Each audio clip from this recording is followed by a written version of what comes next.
From our State House studio in Montgomery, I'm Todd Stacy. Welcome to Capitol Journal. Topping the news tonight is a story out of Washington, where Alabama's congressional delegation is reacting to a report that the Biden White House could intervene in the Space Command basing decision, reversing plans to base it in Huntsville over the issue of abortion. Back in January of 2021, the Trump White House announced that the United States Space Command would be locating its permanent headquarters at Redstone Arsenal. That came after a Pentagon evaluation showed Huntsville as more favorable across all factors than any other community under consideration, including Colorado Springs, where the command was temporarily located. President Joe Biden later ordered a review of that decision after complaints from the Colorado delegation. Then on Monday, NBC News reported that the White House could direct the Pentagon to reverse the move to Alabama, in part because state law here restricts abortion in almost all cases. This story has prompted outrage from all members of the congressional delegation. Today, U.S. Senator Katie Britt had the opportunity to confront Defense Secretary Lloyd Austin about the situation, imploring him to keep politics out of military decisions. Locating the permanent Space Command headquarters on Redstone Arsenal undoubtedly remains in the best national security interest of the United States. You referenced earlier in your remarks the buildup of China in both space and cyberspace. My colleague across the aisle said Xi Jinping says that the U.S. has a flawed and failing political system. Do not prove him right. Urge the president to take the politics out of this. Do what's best for making sure that we are ready and capable to face China on all fronts. Urge him to allow the Air Force to do their job. It is certainly, in my opinion, past time. Thank you. Jumping back here to Montgomery, where it was a busy day in the legislature. We'll start in the House, where lawmakers worked through a full calendar of bills. One bill that got plenty of debate was a proposal aimed at preventing children from being exposed to pornography by requiring computer and smartphone manufacturers to automatically activate filters that restrict access to mature material. House Bill 298 is sponsored by State Representative Chris Sells. If this bill passes, tell me what impact would this have? Will the manufacturer have to create a certain type of phone for the state of Alabama that's different than other states? Will each person have to go to a retailer that sold them the phone to get this changed? Do you see any anticipated consumer an increase in costs from the consumer? So talk to me a little bit about that. And then the other thing is, while I agree that our kids are exposed to a lot of things that they shouldn't be exposed to, I do think that this is more of a more comprehensive an issue beyond just porn alone. So the filter I'm talking about activating is already on the phone. They make the phone with the filter. All this bill says is when you sell the phone, have the filter on instead of off. So when you get the phone, you will set up a password. Whoever gets the phone, you know, a minor can't enter into a contract. So whoever gets the phone at a store will, at the time of setup, will set up a password for the filter. If they want to turn the filter off, they can turn it off. But they will be the only one that has access to that password. That bill passed 56-30 with 11 abstaining. It now goes to the Senate. Also in the House, lawmakers took up legislation aimed at limiting the state from how quickly it can rescind a person's driver's license for non-moving violations. Sponsored by State Senator Will Barfoot, the bill was carried in the House by State Representative Tim Wadsworth. Currently, a judge has the authority to suspend a driver's license if a person fails to pay. There's a payment plan set up and they fail to pay after one time. And that's under Alabama Rules of Criminal Procedure. And what this bill does, it says that they have to miss 3 or more payments before they can suspend their driver's license. The bill also has a provision dealing with failure to appear in court. That bill passed 87-14 and goes back to the Senate for concurrence because the House added an amendment. The House also took up a bill dealing with certain nonviolent offenses and enhanced sentencing under the state's habitual felony law. House Bill 229 from State Representative Chris England would allow those who have already been sentenced in such a scenario to be eligible for a resentencing hearing. It's back in the jurisdiction where it occurred, so these folks know about where they come from, where they're going, and any other, and also the judge takes into consideration what happened while they were incarcerated. So I think through this process, we created an exhaustive review to where a judge could look at it and say, you know what? No. And if the judge refuses or doesn't, or says no, or denies the motion, that's it. There's no appeal. There's no second chance at it. It happens one time, and that's it. That bill passed 64-37 and now goes to the Senate. Upstairs in the Senate, lawmakers took up legislation meant to train, encourage, and incentivize principals in Alabama. Senate Bill 300 from State Senator Arthur Orr would create the Alabama Principal Leadership Development System. It would also create stipends for school principals and assistant principals who complete the leadership program. This bill will be important for principals and compensating them and upping the training for principals. Also, there's a stipend in here for hard-to-fill schools that are struggling. It'll help us have a better system of principal preparation and training, and also, like I said, compensate them accordingly if they take that training. And there's some accountability. If they raise the bar for the school and they have better outputs, they could get a bonus for that. So I know the principals are very much for it around the state. That bill passed unanimously and now goes to the House. Well, what had been a fast-moving day in the Senate slowed to a halt when a bill from State Senator Roger Smitherman dealing with school expulsions was defeated 22-11. Smitherman said he was disappointed because the same bill passed without opposition last year, and he began a filibuster. The only thing changed about the bill from last year to this year was the fact that I added an additional feature at the request of the school board people who didn't want to cross-examine young people at all, a compromise that young people 14 and under would not have to face cross-examination.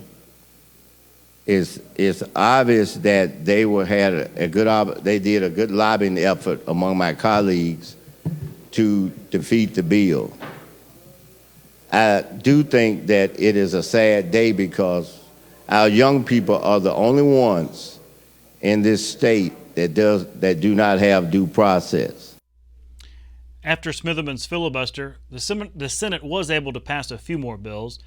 One of them was House Bill 24 from State Representative Reed Ingram. It would prohibit individuals from loitering on state roadways or rights-of-way.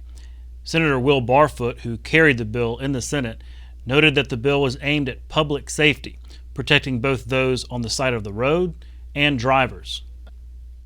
Because of their proximity to those vehicles that pass through there. So it is again, an attempt in that regard to make sure we keep not only those individuals who are on the state right-of-ways and roads safe and try to protect them, but it's also an attempt to protect the motoring public.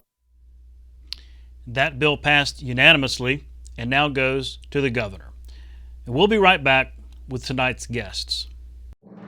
You can watch past episodes of Capital Journal online at video.aptv.org.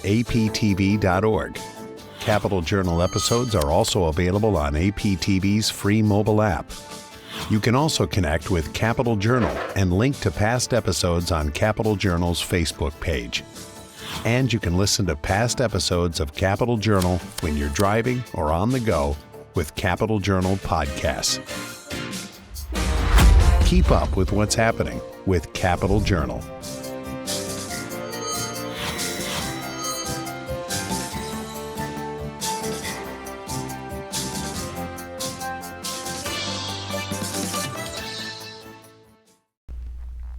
Joining me next is State Representative Barbara Drummond from Mobile. Representative, thanks for coming on the show. Well, thank you for having me. It was a big day for you on the floor. Your vaping bill passed unanimously. You've been on this issue a while, talking about children and trying to prevent children from vaping, a couple of different pieces of legislation, and yet you've come back to it because you say that some people have told you that it's a real problem in schools. Walk me through what your bill does. Well, first I want to tell you it's not a big day for Representative Drummond. I think it's a big day for our children and their health in Alabama. As you know, I started this journey in 2019. And I always tell people it's almost like eating an apple. Every time I look around, I've got to bite at the apple again, and today was that opportunity. But this bill is particularly very strong. I think it's stronger than any piece of legislation that I've done since I've been in the House, and I'm in my 9th year. And the reason being because we've never had an opportunity to create legislation that will create resources without going to the state coffers. Now we are now creating those resources from an application fee and a permit fee for those who sell vaping products. We will create a $1.2 million that will be utilized by ABC as well as ALEA. Both those agencies will now have officers who will be dedicated to the vaping problem that we see now in the state of Alabama. We now have those resources. And that has been the problem. I think that Alabama probably has one of the most creative pre-market registry with all of the bad stuff that should not be sold that we're finding on shelves. But we were not enforcing that. So what we'll see now is the enforcement piece will come together. And the other part of this particular piece of legislation that I am very happy with is the Board of Education will now adopt a policy to set a vaping education program for school children. Because there are so many chemicals in these products, none of us know what's in them. You know, we had a public hearing on this particular piece of legislation. One of the resource officers, and he happened to be from my county, I was just floored when he said, we have 1,200 violations right now, and we were in April. So that was the 4th month of the year. And so he said, it's not a crisis anymore, it's an epidemic in Alabama. Wow.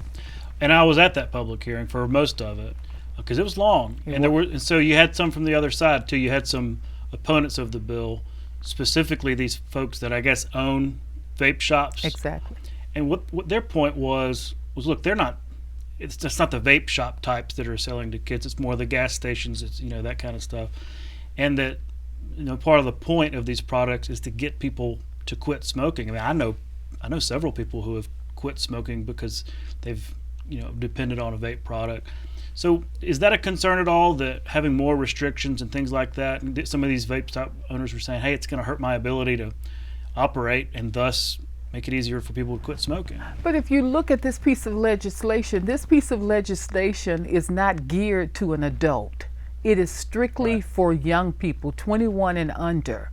So if there's a vape shop, that person should not be selling to young people at all anyway. They have 21 and up. If you go to their businesses, it's 21 and up. My bill does not target that industry. And I am so committed to hearing every voice as it relates to this issue. We actually put that group on our advisory board because the problems that they were experiencing, I don't think were with my bill or with the operation of my bill, but with vaping all over. So now they'll have an opportunity to sit on the same advisory board that I sit on, and they will get education, because one of the things that is missing from what we've done as it relates to vaping in the state of Alabama, first, there's no education. Under my bill, we will now have those people who are selling vape products again to young people, not adults, young people. ABC will now create prevention information, and as well as the things that they need to do to follow this law. So see, we're really going at it a different direction now. And then again, the education piece from the Department of Education. We're now going to show young people all of the stuff that is likely in these vape pipes. And then, you know, I tell people this story all the time because this got me on the journey, as well as a drug education council in Mobile. But I'm a Sunday school teacher. And I saw and I teach middle school kids, so this was a 12-year-old young man in my class, and he was sucking on what I thought was a zip drive to go in your computer. Yeah, because that's what they look like. And that's what they look like. And I didn't know, you know, when I told him to stop sucking on that and put that computer thing down, and the whole class went into laughter, I knew then that I was the butt of someone's joke. But we have got to start educating our children at a young age. Since that journey in 2019 that I started, I now have had people call me with youngsters as in 3rd grade who are vaping. This is not going in the right direction. We've got to take tough penalties. Not only will we have penalties that are on those folks who are selling the products if they sell to young people, but we now have graduated consequences for those young people who are also vaping. You know, when you look at the graduated consequences, I've had people say, I don't want you to penalize little Johnny or little Susie for vaping. Got to be some kind of punishment. It's got to be some kind of consequences. I'm thinking, you know, just societal, culturally, thinking back when smoking was cool, right? Now that's not cool anymore, No. but this suddenly has become cool. Blows my mind why, but there gotta have to be some penalties, some punishment. Otherwise, and I thought we were very fair with those penalties, because they will now either before they could go into an adult court and probably have a record as a result of violating the law. Well, I took it and put it in juvenile court. And now they will have these penalties where the judge will have the option of either fining them just if they were speeding on the highway somewhere, or community service. So we're doing it, but in that penalty, one of the penalties is that they have to, along with their parents, go through a comprehensive vaping education program. Well, we're out of time. This bill now moves to the Senate, so maybe more discussion up there. But again, Representative Drummond, thanks for your time and for coming on the show. Thank you. We really appreciate it. We'll be right back. You can watch past episodes of Capitol Journal online anytime at Alabama Public Television's website, aptv.org. Click on the Online Video tab on the main page. You can also connect with Capitol Journal and link to past episodes on Capitol Journal's Facebook page. Something a little different tonight. Alabama will soon have a new state cookie, thanks to legislation sponsored by State Representative Reed Ingram from here in Montgomery. Mr. Ingram joins me today. Glad to be here. Thank you for having me. With the students responsible for this new state cookie. First of all, the recipe designer, Mary Claire Cook from Trinity School, Margaret Roby, a senior at Trinity School, and Luke Harrison from Trinity School. Thanks for joining me here on Capitol Journal. Mr. Ingram, I'll start with you. Can you explain sort of how this came about and how they came to you with this idea of a new state cookie? Yeah, so they came to me and asked me if I would sponsor it. I talked to them in my office and realized how much they've learned and what all was involved and how the process was. And I was just amazed on how the teachers were so involved on, you know, they were studying the Alabama symbols and the agricultural part of it. And the cookie was made with Alabama products, and it's just I did not hesitate at all, saying yes, I think we need this cookie. It's a great cookie, and it did help that they brought some samples. You know, oh yeah, that was a good thing. Absolutely. Now, Mary Claire, what grade are you in? 4th grade. 4th grade. And so can you kind of describe what this cookie tastes like and what it's made of? It's made of 3 things from Alabama: oats, pecans, and peanut butter. Peanuts, and it tastes pretty good. Pretty good? Yeah. How'd you come up with that idea? So we were looking up recipes, and we changed 3 things about this cookie, and then it was ours. Yeah, but there was a competition, right? How many different cookies did your grade come up with? 25 or 24. Oh boy. Well, congratulations for being the final selection. And Margaret and Luke, I know that the seniors at Trinity played a part in this, and it's kind of part of y'all's school, a mentorship of younger students. Is that the right way to characterize it? Right, yes. So we are one school because we're K through 12th grade, and so we had the opportunity to partner with the 4th graders who are learning about Alabama history, and we take a government class our senior year, so we were given the opportunity to combine together and work as a group with their wonderful teachers and librarian, and then our class, because since we take government, and judge this competition that they were having. And so we got to pick the final winner, which was Mary Claire's cookie, and then we got to help write a letter to Representative Ingram and get this process started. Interesting. Well, Luke, what was it like today on the floor? Y'all saw from the gallery, the House of Representatives, going through debate. I mean, there was debate on this bill, and watching as they actually did pass it through the House of Representatives. I thought it was really interesting, and I thought it was a really good experience for some of the 4th graders that got to come along today. I think it shows that even whenever you have a very diverse group of people in the House, they can come together in unity for something that really benefits just the whole state of Alabama in a really cultural way. It was a really fun experience to get to watch. Mr. Ingram, it's got to be rewarding to see students, who are learning history in their classrooms come experience it and be a part of it here with you in the State House.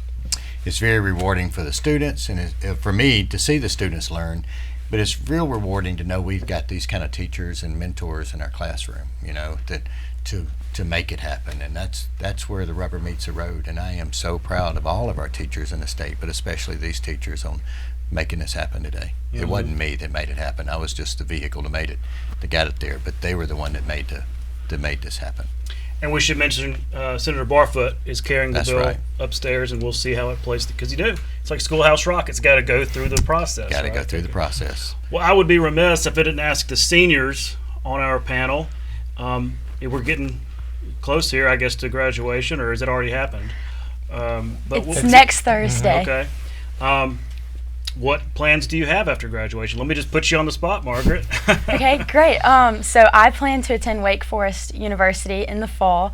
I don't have a set major yet, but I'm hoping to major in politics and international affairs.